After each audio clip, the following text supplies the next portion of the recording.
nesse caso, como a gente está falando especificamente na trincheira, acho que não é só sobre acertos, né? Então, em algum momento, eu sinto que a minha mão também foi leve demais. Então, porque você é super adepto à cultura, eu abro mão por muito tempo que você não tem uma entrega. Mas eu também tenho um nível de responsabilização muito alto no negócio, meu próprio, né?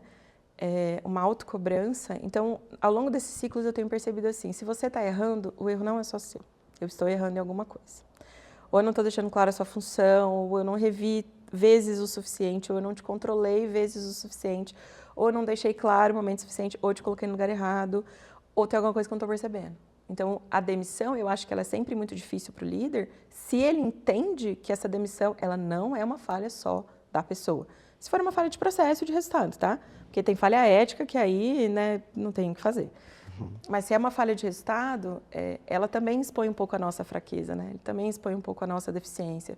Então é sempre uma oportunidade também da gente revisitar o que a gente está fazendo de errado.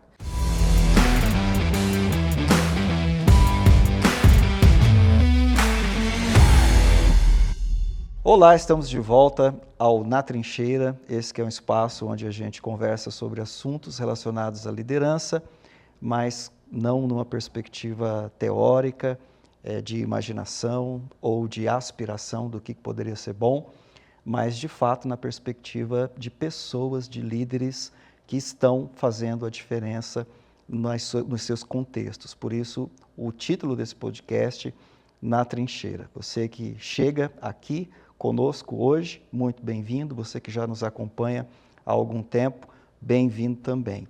Hoje nós temos a satisfação de conversar com a Thaís. A Thaís é uma jovem líder que tem feito muita diferença no contexto dela e ela vai contar um pouquinho para a gente como é que é o perfil de liderança dela, como que ela tem conectado os desafios que ela tem vivenciado com esse perfil e a gente vai aprender com ela a importância da gente se tornar um líder, uma líder inspiradora, apaixonada por aquilo que a gente faz. Bem-vinda, Thaís. Muito obrigado por ter aceito o convite. Satisfação, Rafa. Um prazer estar aqui com vocês. Ótimo. Fico muito feliz. Queria que você contasse um pouquinho para a gente da sua história, quem é você, o que é que você faz, onde é que você está atuando, que ramo de atuação é o seu, por que você está ali. Legal. Conta para a gente. Conto sim. Bom, então primeiro, sejam todos bem-vindos também ao nosso bate-papo, o pessoal que está interessado aí no assunto da trincheira.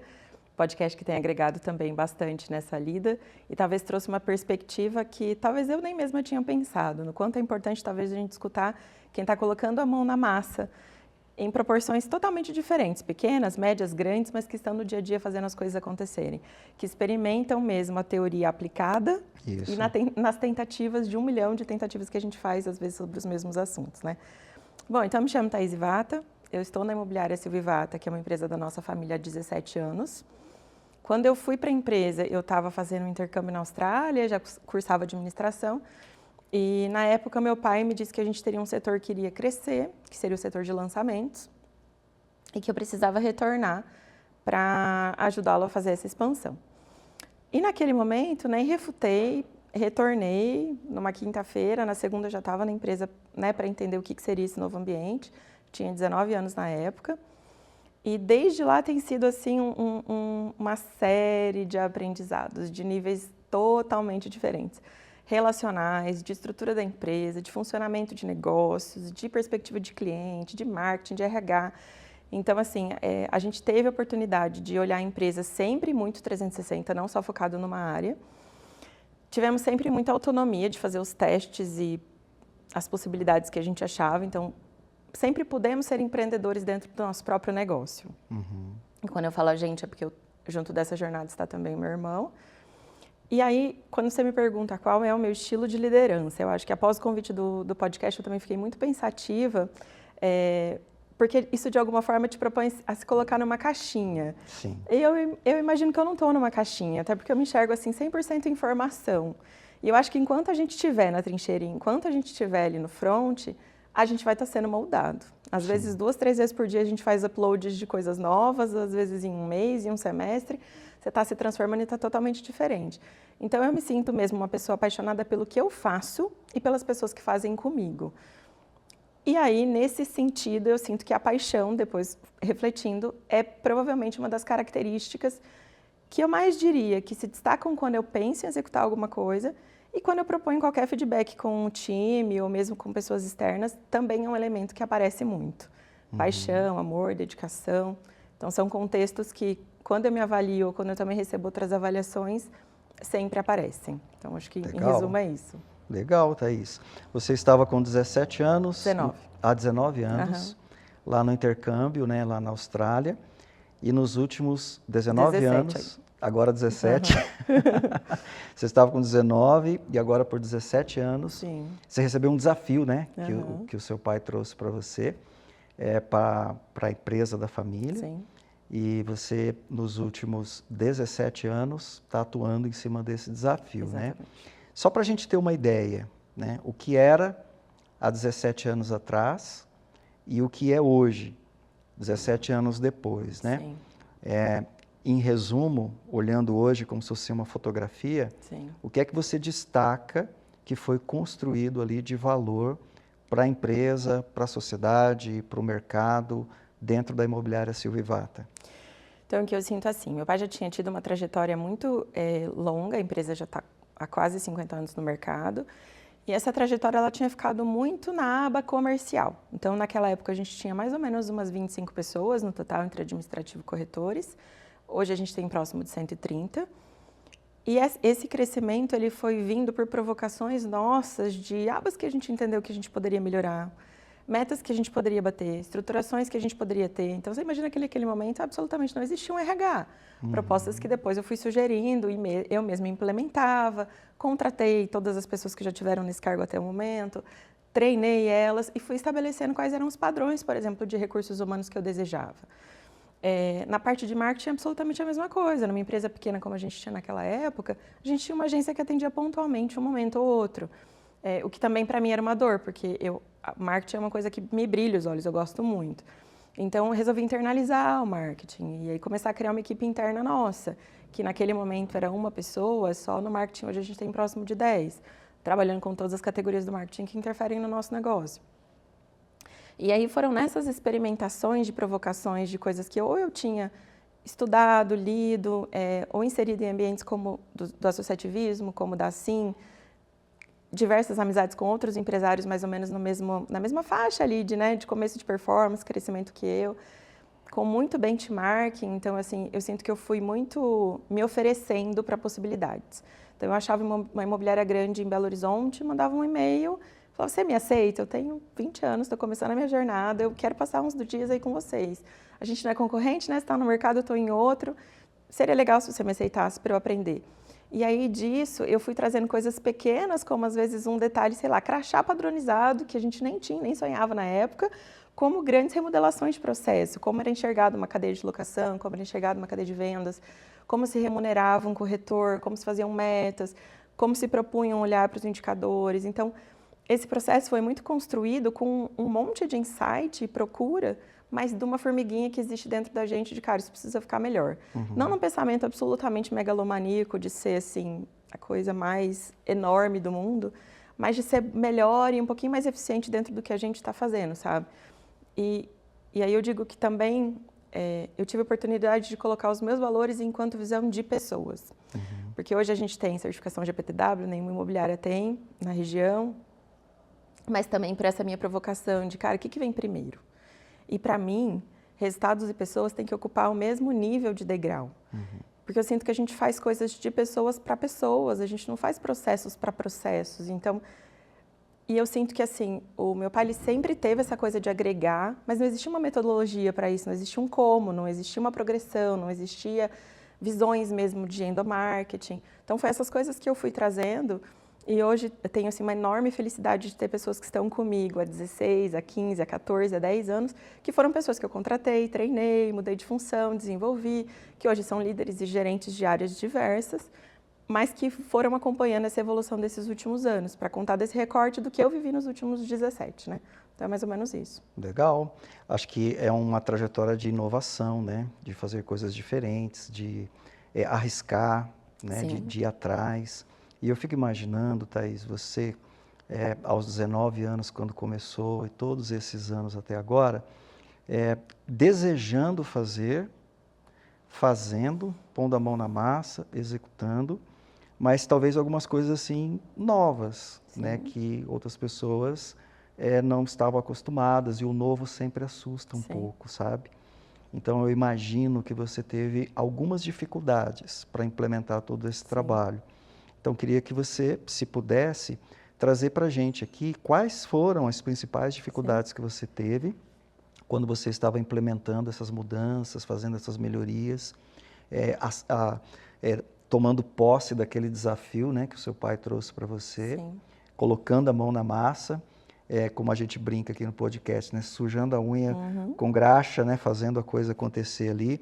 Então, quais foram as principais dificuldades e como que você lidou com essas dificuldades? Como que você conseguiu superar? Como que você conseguiu fazer valer aquilo que era o seu sonho, que talvez estava aí na sua mente, no seu coração, e que outras pessoas do seu lado, talvez bem intencionadas, não conseguiam ver o mesmo valor que você estava vendo, né? Como que você conseguiu transformar tudo isso em realidade?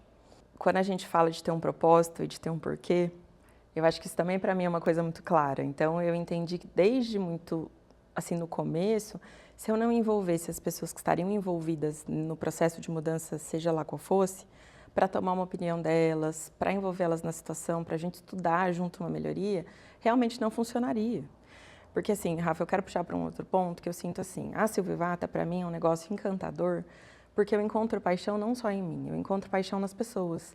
E isso multiplica a paixão que existe em mim, porque quando a gente está fazendo um projeto, por menor que seja, ou por maior que seja, se a gente vai bater uma grande meta de muitos milhões, ou se simplesmente a gente converter um negócio hoje de lead de forma programada, mas numa surpresa, a gente comemora cada uma delas. Então, essa paixão que a gente nutre no negócio tem muito a ver com envolver as pessoas no propósito de tudo, de dar ciência para quem está envolvido em todas as áreas de que aquilo vai acontecer, de às vezes eu não tenho 100% a ideia estruturada na minha cabeça, mas eu vou convocar uma reunião para segunda-feira para colocar na mesa. Eu vou dizer o seguinte, tive esse insight, pensei nisso ontem à noite, quero trocar uma ideia, como que isso chega? E aí, de repente, você vê que um refuta, mas o outro brilha o olho, e ele fala, nossa, é isso. Só que quando ele fala isso, a minha ideia era 1.0. Ela sai daquela reunião 3.0, 4.0, totalmente diferente. E com diversas pessoas multiplicadoras daquela ideia no futuro dela. Então, assim, eu sinto que qualquer dificuldade que eu tive, porque você imagina que naquela época a gente também começou a trazer os empreendimentos para lançamento, e a gente começou a vender apartamento que não tinha lavanderia separada de cozinha. E era uma tipologia de planta, por exemplo, muito diferente do que se vendia. Eu vendia apartamento de 40 metros, que tinha térreo mais 3 andares, com escada, não tinha elevador, estacionamento em pilotis, uma vaga, sem sacada, mas era uma metodologia de venda de apartamentos populares, foi aí que eu comecei, que tinha uma condição de venda, assim, absolutamente boa, mas os corretores que eram mais antigos me traziam essa percepção. Thais, esse projeto ele não vai para frente, sem sacada, nesse contexto ele não vai ser vendido. E aí foi começando a trazer estudos, olha, mas vamos analisar o que está acontecendo fora, olha esse case aqui, olha como isso foi vendido em Londrina, olha como isso deu certo em Campinas, vamos tentar? E aí pela aba do marketing, trazendo cliente e eles entendendo que isso ia funcionar, sabe? Então, eu realmente gosto de que as pessoas estejam envolvidas em qualquer coisa que a gente esteja fazendo. Por um lado, porque assim, ser impopular é uma coisa que também não me agrada muito, então eu gosto que de partida as coisas já estejam smooths, lisas, resolvidas, para que a gente também não volte atrás depois que a coisa já foi colocada. E porque também o processo de qualquer coisa andar para frente é muito mais fácil quando ele é assim, né? Sim. Todo mundo que faz parte de algum jeito está envolvido no contexto. E aí, só complementando nesse sentido, acho que ninguém gosta de ser pego de surpresa. Ninguém gosta de participar de um lançamento que tinha assim, qualquer ligação com qualquer área sua e aquilo é absolutamente desconhecido para a pessoa. É ali que começa a criar-se um problema que nem sempre é sobre o fato. É sobre eu não ter sido informada, é sobre eu não ter sido envolvido, é sobre eu não me sentir parte. Então, isso também me incomoda. Como eu estou em uma área, e às vezes meu irmão está em outra, meu pai em outra, também me incomoda. Se eu vi que de repente surgiu uma coisa que ninguém, né, nem me questionou. Então, tento usar esse mesmo contexto para as pessoas. Por isso que daí talvez conseguir assim, contornar a maioria delas nesse sentido. Legal. A gente está aprendendo com a Thais hoje aqui, gente, o segredo de conseguir engajar as pessoas. Dificuldades a gente vai ter para implementar os nossos planos, os nossos projetos, a nossa responsabilidade de liderança, mas como é importante a gente trazer as pessoas para que elas se sintam parte da solução, daquilo que está acontecendo, né? Porque isso vai facilitar a gente a superar desafios juntos. Seria mais ou menos isso, né? Exatamente. Legal. Você falou agora há pouco que é muito importante para você pessoas e resultado, né? Na sua maneira de liderar. E eu entendo que talvez para algumas pessoas, algumas lideranças, são duas palavras que talvez não caibam na mesma frase, né?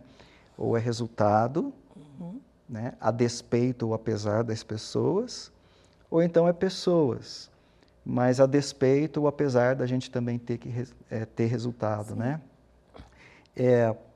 Para essas pessoas, a pergunta seria que elas fariam talvez é como conciliar, né, essa atenção com pessoas e essa atenção a resultados, porque eventualmente elas são conflitantes, né? Talvez para você essa pergunta não faça muito sentido. Eu nem vejo que elas são conflitantes, na verdade. Exato.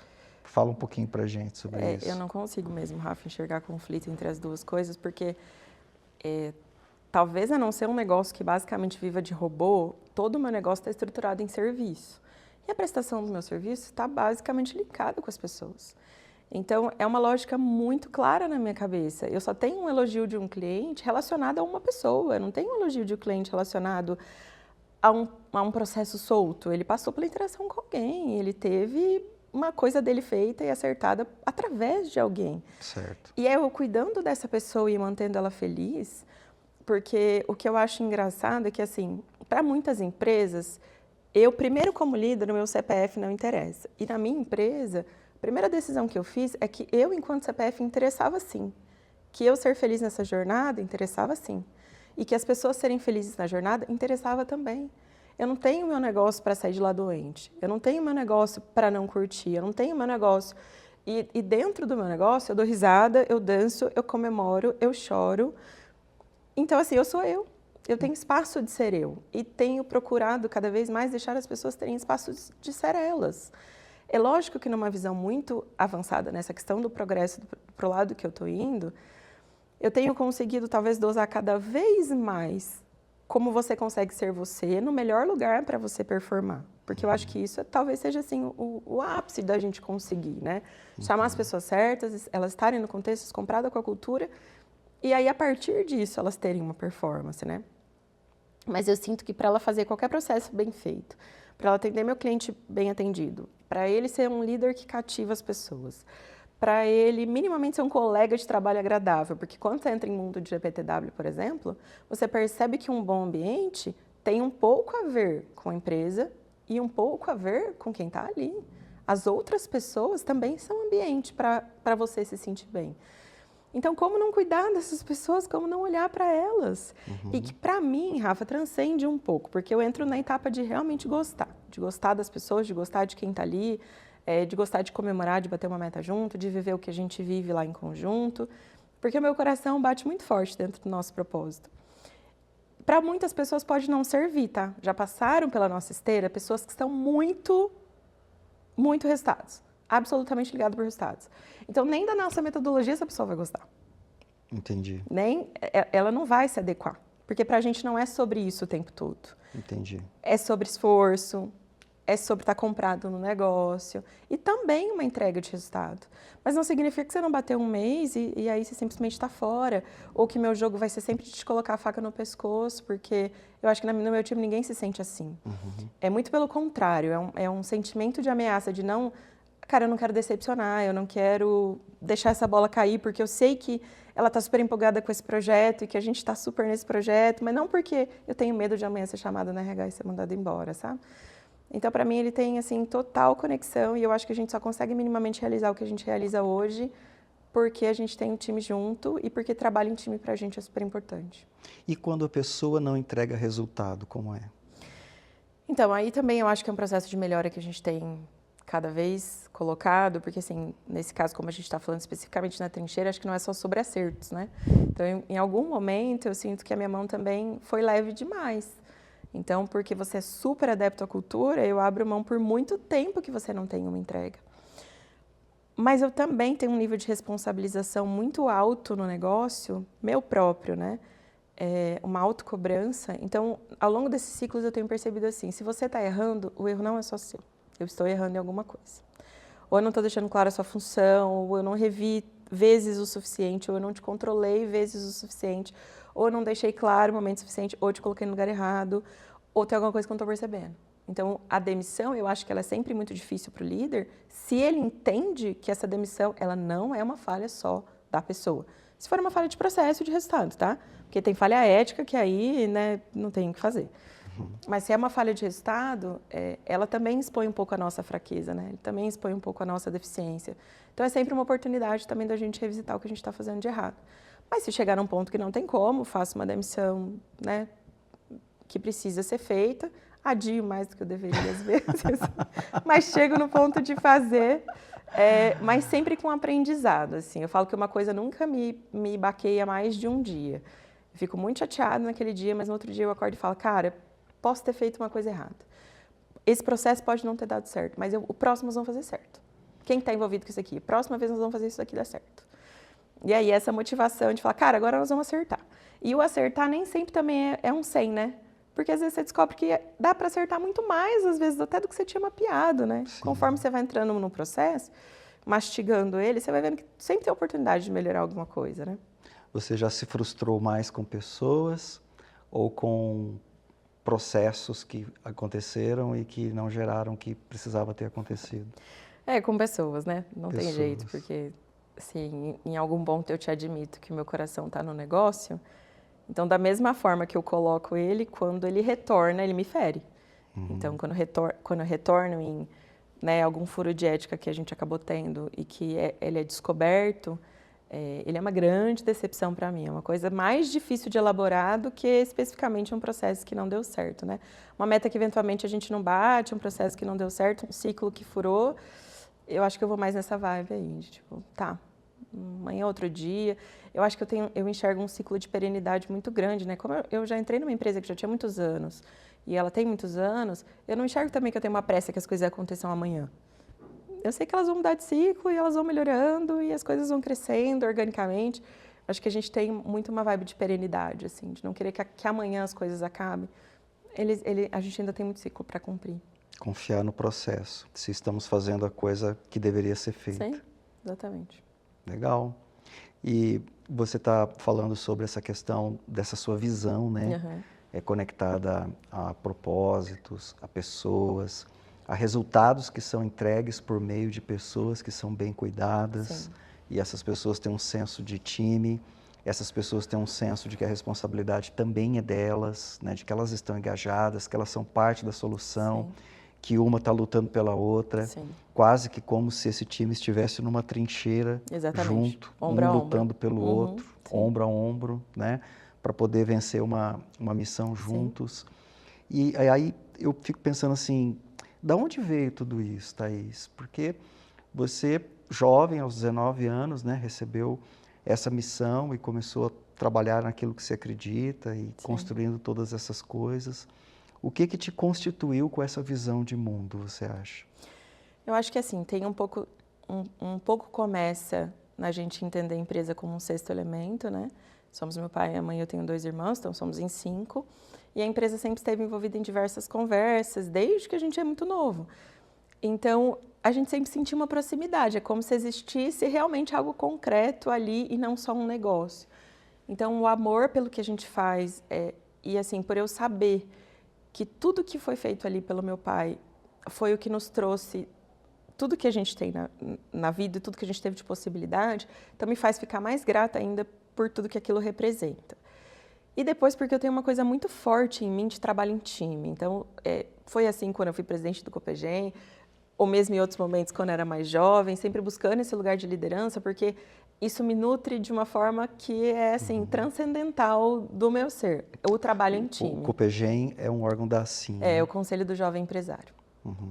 Então, o trabalho em time, ele é uma coisa que, se eu deixar, eu tinha grito de guerra para diversas coisas dentro do trabalho, a gente tem para alguns, Mas de tanto que esse conceito mesmo de jogar em time, como por exemplo um time de futebol, um time agora nas Olimpíadas de diversas modalidades, como aquilo me encanta. A coisa de estar todo mundo numa energia única, buscando um resultado, todo mundo dando o seu melhor, vibrando pelo do outro e vibrando pelo seu, sabe? Então eu acho que essa característica talvez seja um dos motivadores. O amor que a gente já tinha, já trouxe pela empresa, né? E essa delícia que é trabalhar em time. E você acha que é contagiante isso com o time? Eles compram? Quando a gente consegue acertar nas contratações, sim. Porque, como eu falei, não é um conceito que serve para todo mundo, né? Como tudo, né?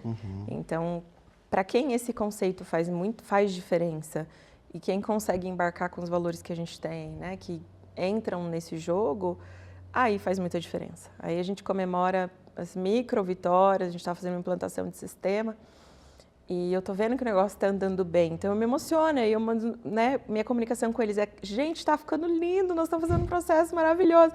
Aí o comentário deles é que não tá lindo executando, nós estamos super felizes, a metodologia está ótima, e nós estamos arrasando, e aí manda foto e comemora, e manda áudio, então olha que gostoso que é, né? Então o time vai comprando isso e vai multiplicando isso.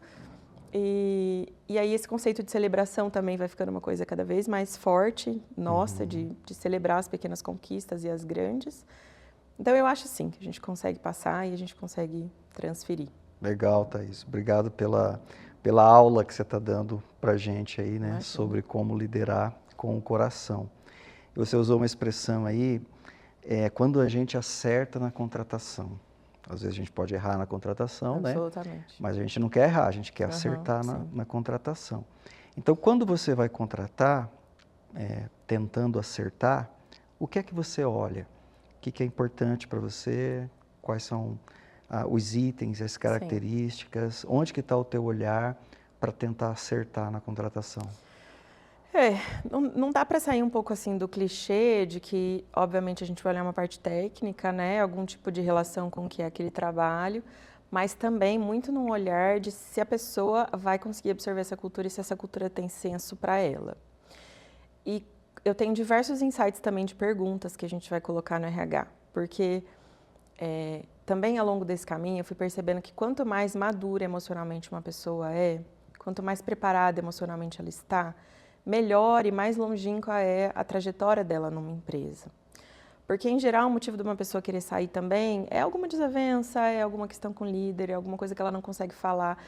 Eu percebo que os embaraços do emocional, eles são a etapa que dá mais reflexo, assim, tanto de baixo para cima quanto de cima para baixo. Certo. Então, hoje os meus questionamentos são muito com relação a como é composta a sua família, como foi a sua infância, como é a relação com seus pais, como é a relação com seu irmão, como é a relação com seu marido, quem são seus filhos, o que você desenvolve com eles, o que você gosta de fazer de hobby. Então, se nessa conversa eu consigo encontrar uma estrutura, uma base, uma coesão, eu incluí uma pergunta que é como que os seus pais te descreveriam, sabe, para também entender num contexto.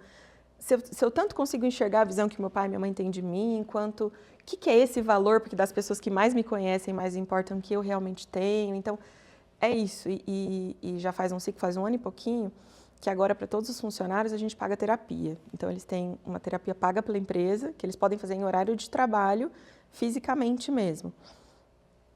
Também por esse entendimento que as etapas emocionais, os entraves emocionais, eles são, na maioria das vezes, os maiores motivos de conflito que chegam e que acontecem. Não é muito sobre, ela me cobrou que eu preciso fazer tal processo. É sobre como eu fui cobrada, como eu me senti quando eu fui cobrada, qual gatilho me ativa essa cobrança num pai muito... Então, assim, como eu sempre gostei muito das relações humanas, a minha conversa sempre vai para essa provocação, para eu entender, assim, não é essa pessoa, às vezes é uma referência que você tem, é uma memória que você tem, é um gatilho que você traz. Então eu pensei assim, cara, a gente precisa estar melhor preparado emocionalmente. Por isso que a minha ideia é procurar pessoas que estão nesse caminho de evoluir enquanto pessoas também. E a gente oferecendo o que hoje a gente consegue, por exemplo, num processo terapêutico mesmo, para que as pessoas vão, ao longo do processo, trabalhando também suas melhorias e seus crescimentos. Legal, Thaís. Muito bom saber dessa iniciativa. Legal, né? E eu fiquei curioso, né? porque é um investimento financeiro que a empresa está fazendo na pessoa. Isso. Né? E eu imagino, né, que isso tem duas coisas importantes. Primeiro é a própria pessoa, né, no seu desenvolvimento, na sua saúde mental, emocional e etc. Sim. E o segundo é que os resultados, as missões sejam alcançados por meio dessa pessoa que agora está bem, né, para lidar com cobrança, com conflito e etc. Né? Então, acho que devem ser esses dois pilares aí que vocês têm em mente. Sim. E aí eu estou imaginando como é que vocês conseguem medir se esse investimento tem resultado ou não. Tem algum indicador, tem alguma percepção, de que maneira que eu, enquanto empresa, porque a empresa visa lucro, né? Eu estou fazendo um aporte financeiro num projeto. Sim. E como é que eu meço o retorno desse aporte financeiro para saber se eu estou no caminho certo ou não, ou se eu tenho que fazer alguma alteração de rota ou algum ajuste, né? Então, como é que você consegue medir isso? Então, Rafa, assim, como eu mesma faço terapia há anos e percebo que a gente tratar esses conflitos que existem, por exemplo, né, em outros ambientes e já trazer resolvido para a empresa, já com seu próprio crescimento, com sua própria visão, seu desenvolvimento, sempre foi muito importante. E chegou ao ponto de a gente conseguir, sim, oferecer isso para as pessoas, mas existem algumas premissas. O assunto que ela vai tratar em terapia, por exemplo, nada precisa ter a ver com a empresa.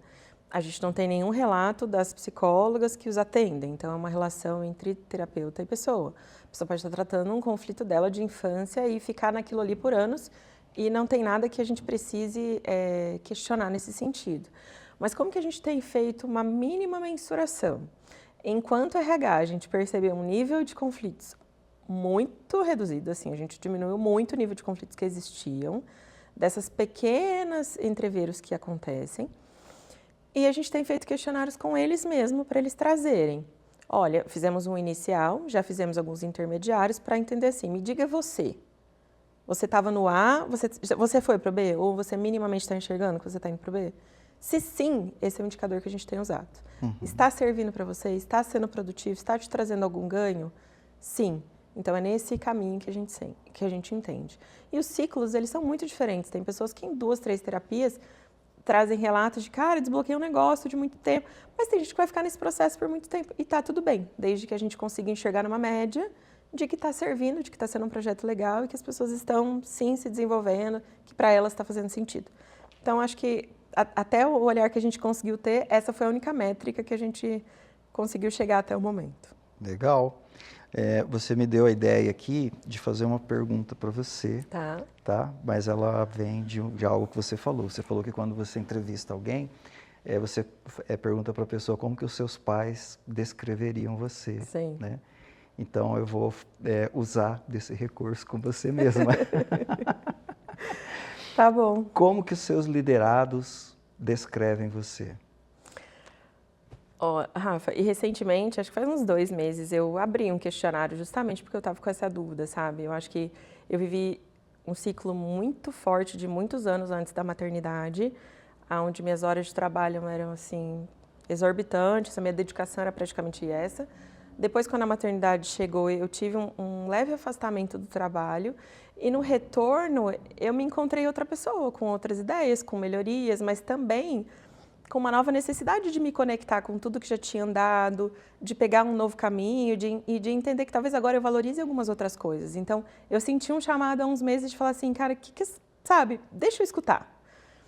E aí, nessa proposta, as principais coisas que eu escuto é o seguinte, talvez um exemplo possa resumir. A Thaís é a pessoa que nunca deixa o nosso pote vazio. Ao mesmo tempo que ela suga, cobrando o resultado, exigindo que as coisas sejam feitas, olhando nas minúcias as coisas, né? Porque uma coisa que eu me dediquei muito desde o começo foi de saber muito do nosso processo do começo ao fim. Sabia que só assim alguém com 19, 20, 21 anos ia ter minimamente uma base para sentar numa mesa e conversar com uma pessoa qualquer coisa, era tendo profundidade no que a gente fazia. Então, por isso eu questiono muito eles em detalhes de coisas que não foram vistas, então, inesperadamente. Então, na visão deles, essa é uma parte que suga o cobrar o resultado, mas ela nunca deixa de nutrir, então nosso pote nunca fica vazio. Por isso essa conta sempre é uma conta muito equilibrada.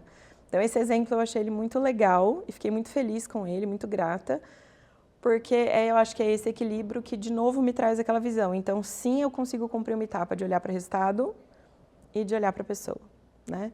Então, é a empolgação, é a energia, é o cuidado que deixa ela nutrida, ao mesmo tempo, logicamente, esgota, cobrar, achar uma brecha de uma coisa que uma pessoa não viu, né?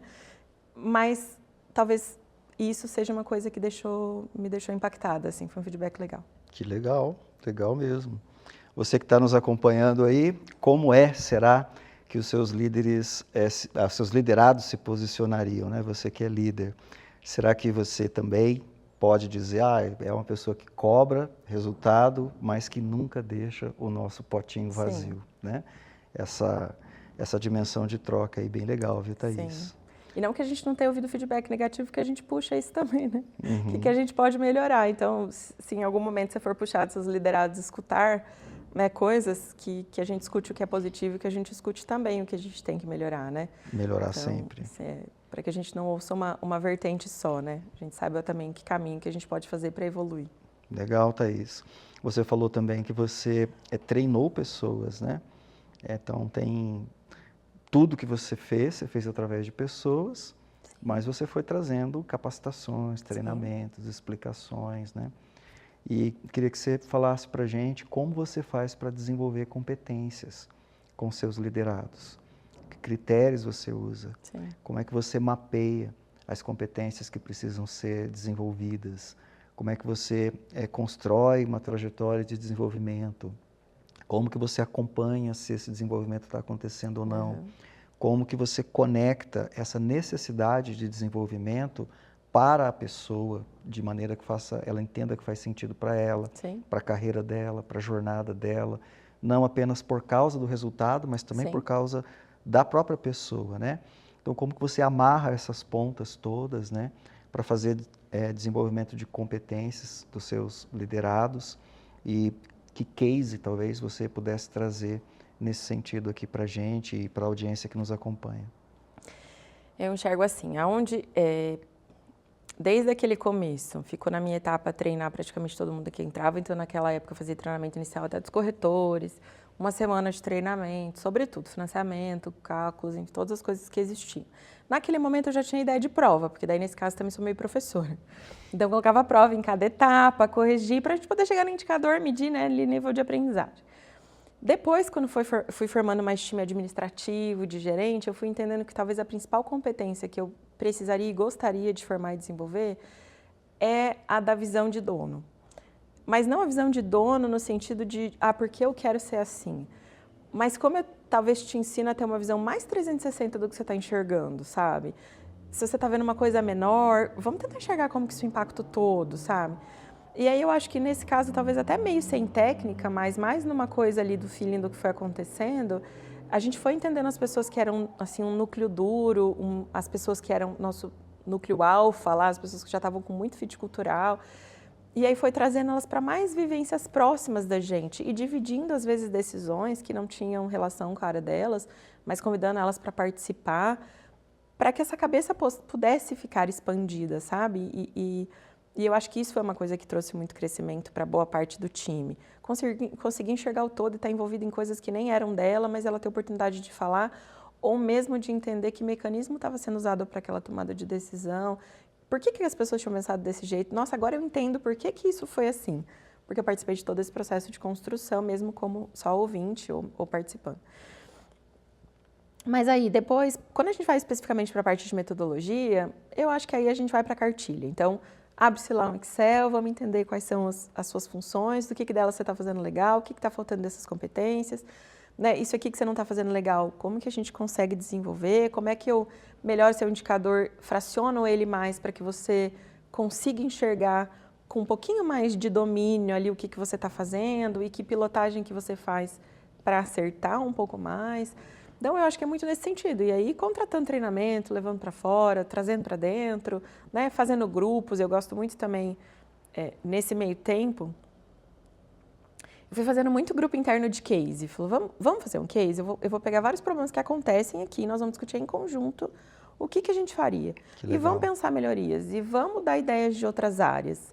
E aí até pedindo e provocando os gerentes, vamos trazer casos de vocês, vamos trazer para a luz de outro gerente, de uma área administrativa, vamos discutir em conjunto que solução que aquilo poderia ter sido. Então, por não ser uma empresa grande, né, por ser uma empresa média, vamos dizer, a gente ainda tem muita oportunidade de estar no tete-a-tete, de chamar, de reunir, de realmente chegar numa ideia lá numa terça-feira e falar, escuta, quero todo mundo aqui 2 horas porque nós vamos discutir uma coisa, nós estamos pensando isso, qual que é esse caminho.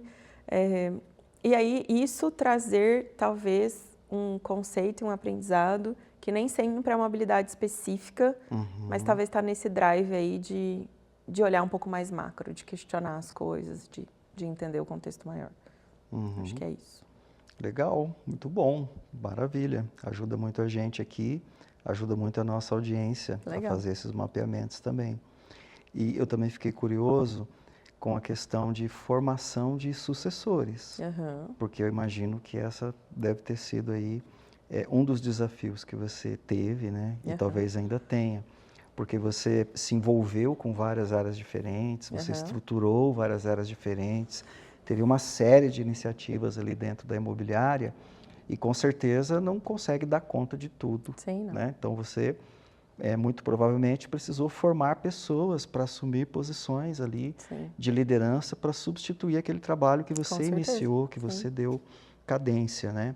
Como foi o processo de formação desses sucessores? Tem um pouco a ver com a questão de treinamento, de desenvolvimento de competências, mas também é uma coisa um pouco diferente, porque a gente também está ajudando a pessoa a abraçar uma responsabilidade que antes era minha. Né? Então, será que ela vai fazer tão bem quanto eu? E se ela pegar o meu lugar, o que é que eu vou fazer? Né? Então, o processo de formação de sucessores, ele também é desafiador para a liderança, né? Como tem sido no seu caso lá na Silvivata? Olha, eu acho que eu já tive mais dificuldade com isso, Rafa, porque soltar algumas pontas que eram críticas, né? Já que eu te trouxe aquele contexto onde a gente era muito menor e por conta dessas iniciativas, né? Eu chegava à conclusão, acho que a gente precisa de uma supervisão ali, eu acho que agora essa pessoa pode ser gerente. Muito mesmo num feeling, eu percebo que os supervisores, por exemplo, precisariam enxergar como ser gerentes, mas eu também nunca tinha passado por aquela trajetória. Era a primeira vez que eu tinha um supervisor que eu precisaria transformar ele em gerente. Então, foi muito mesmo no corpo a corpo. Eu acho que essa coisa da trincheira, ela continua me chamando muita atenção enquanto nome, porque essa formação foi muito assim, estando do lado da pessoa, estando junto dela, fazendo em conjunto, mostrando a minha visão. Não acho que é fácil, porque eu microgerencio, acho que isso é uma questão. E se a pessoa não microgerencia, talvez ela não viu um detalhe que eu achava que ela devia ter visto. E isso já foi uma grande frustração para mim. Poxa, mas a caneca ficou preta, né? Não era da cor do projeto. Talvez a caneca estava ali e estava tudo bem, sabe? O propósito da caneca tinha sido cumprido, mas eu questionava, porque daí eu queria assim, não, mas eu preferi que tivesse sido verde. E às vezes aquele micro detalhe ficava me remoendo, sabe? Mas aí eu acho que nesse ponto eu fui mudando, mas faz pouco tempo, da questão da autonomia. Porque o afastamento da maternidade, ele me trouxe uma necessidade, por obrigação, de me afastar de algumas coisas e de ter menos tempo para microgerenciar. Eu já não posso mais ficar até 10 da noite porque eu quero ver no super detalhe um projeto, porque eu fiz uma escolha diferente. Então, agora eu preciso realmente da autonomia e aceitar. Então, hoje eu me atenho demais, Rafa, na minha rotina, a entender quais indicadores que vale eu olhar, quais realmente eu preciso estar atenta, que eu não posso deixar passar ou diariamente ou semanalmente, e aquilo ali eu vou olhar. O restante, eu tenho me surpreendido. Porque daí o que acontece é, quando você faz esse exercício de confiar, e você sabe que aquele cérebro você formou de alguma forma em conjunto no mesmo pensamento, vem coisas muito maravilhosas que você nem imaginava que poderiam ser, e aí você se surpreende com uma coisa que muitas das vezes nem você teria pensado, sabe? Então, hoje a gente tem um diretor que não é da família, que foi uma contratação que eu fiz, um desenvolvimento, e ele fez uma trajetória bem grande com a gente, hoje ocupa esse cargo, né, junto conosco, tomando todas as decisões em conjunto, mas de uma pessoa que lá atrás eu consegui enxergar um talento e sinto que consegui formar exatamente assim, fazendo reuniões, ligações diariamente, semanalmente, mas passando a minha visão, né, analisando como ele fazia e construindo essa relação ali de proximidade. E aí, fora ele, várias dessas outras pessoas que hoje são, assim, o nosso núcleo mais próximo mesmo. Eu entendo aí da sua resposta, né, da sua fala, a ideia assim, né, de que eu não sou uma líder pronta. Totalmente. Provavelmente não existe um líder pronto, né? Então esse reconhecimento de que eu estou em formação, de que eu estou aprendendo, né? De que a Thaís de hoje não é mais a Thaís de 2 anos atrás e nem vai ser daqui 2 anos, né? Então eu fazia assim, microgerenciava, tive que abrir mão, confiar mais. Agora eu estou vendo quais são os indicadores que eu de fato tenho que olhar, né? Então todo esse processo, ele é um processo de desenvolvimento de pessoas, mas é um processo de desenvolvimento da Thaís também. Sim, totalmente. Né? E aí eu queria perguntar para você quais são os cuidados, né, que um líder precisa ter com o seu próprio desenvolvimento, né, para que ele possa fazer o trabalho dele, cumprir com as missões e desenvolver as pessoas, né? Aí assim, eu vou dizer para você na minha visão, tá?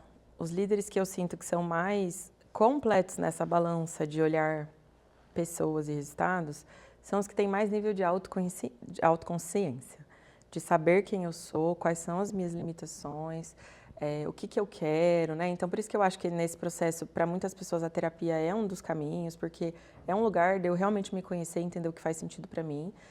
E talvez a gente colocar, assim, uma consciência na nossa cabeça de que enquanto a gente é dono de uma empresa ou é um líder, você tem uma responsabilidade de um tamanho.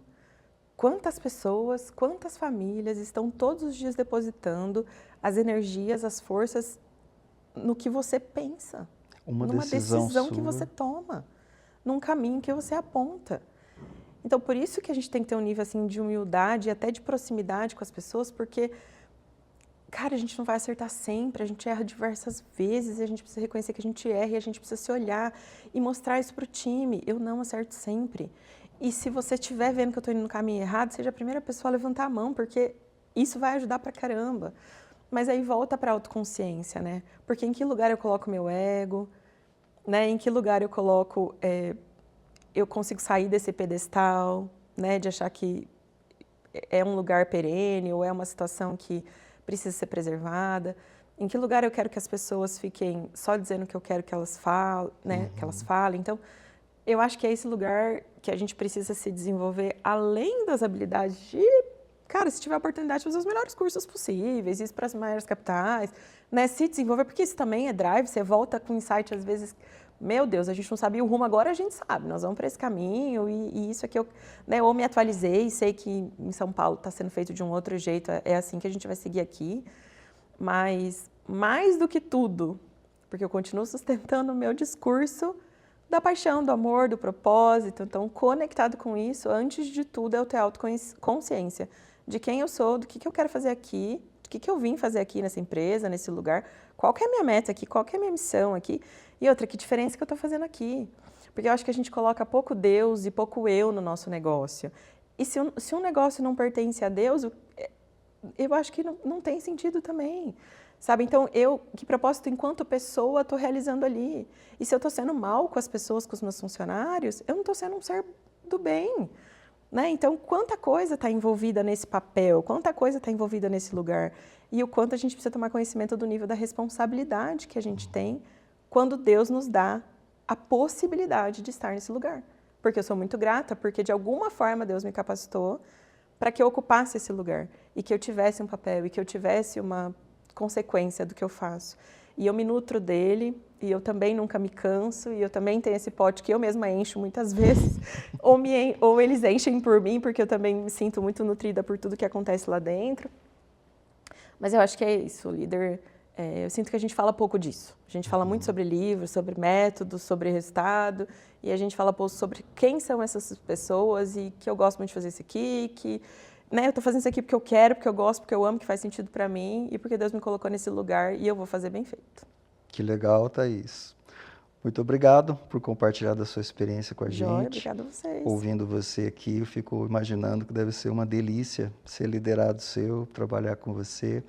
Nunca a gente vai estar chateado, aborrecido, sem propósito, perguntando o que eu estou fazendo aqui, mas vai estar com um potinho cheio. Sim. e sendo cobrado, sendo desenvolvido, Sim. entregando resultado, Parabéns, parabéns pelo trabalho que você está fazendo, pela transformação Show. que você está fazendo aí no negócio da sua família. E é um grande privilégio, uma grande honra para a gente ter você aqui conosco.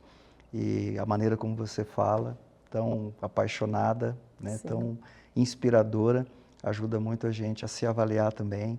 E com certeza todas as pessoas que nos acompanham também. Se você tem gostado dos nossos conteúdos, quero pedir a você a gentileza de fazer a sua inscrição, de fazer o seu comentário, de ativar as notificações, também de fazer lá o seu like, o seu curtir, porque isso ajuda bastante para que esse conteúdo que está fazendo diferença para você possa então alcançar muitas outras pessoas, porque é dessa maneira que as plataformas de distribuição trabalham. Então a gente fica muito grato com a gentileza da sua interação conosco. Muito obrigado, obrigado Thaís, Obrigada, mais Rafa. uma Obrigada vez. pelo convite. Espero ter você novamente com a gente em Obrigada outras por esse momento. oportunidades, tá? Esse é o Na Trincheira, ficamos por aqui, até a próxima.